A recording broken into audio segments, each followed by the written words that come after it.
Water, the source of life for all things, a source of beauty, mystery, and tremendous power.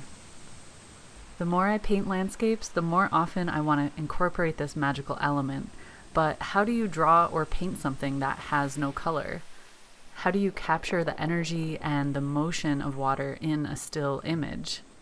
In this tutorial, you will learn the basics for capturing water in lots of different ways.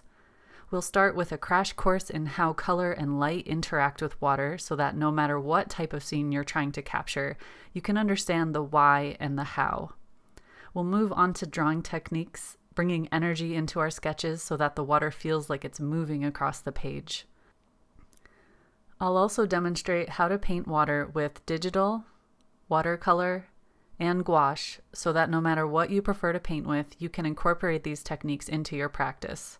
You'll also receive several beautiful reference photos and all of my show notes so that you can reference them at any point in the future.